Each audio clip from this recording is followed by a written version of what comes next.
Hello friends, this is Scott and I'm back at the school garden at Blessed Sacrament Catholic School in Sandy, Utah, and I'm taking a look at the progress of the garden.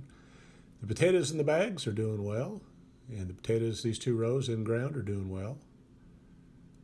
The yellow onions, again, seem to be doing fine.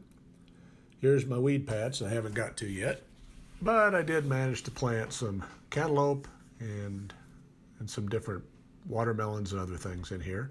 So I've got to get through this and do some weeding, but as you can see in my other videos, I'm getting a little tired of weeding. But anyway, here's my strawberry bed. It's way overgrown, but they're producing tons of strawberries, smaller ones though. And here's my cucumber trellis, and I planted both plants as well as seed. Here's the weed patch by the flowers that we planted on the edge, so I've got to go through there and weed again, and I'm going to bring a bunch of bark in for mulch and weed suppression.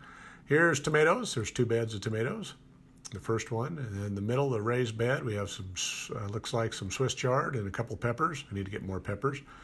And we have another tomato bed, and then here we have a native corn. I'm planting a black corn in here, so this whole patch is corn, so we'll see how that does.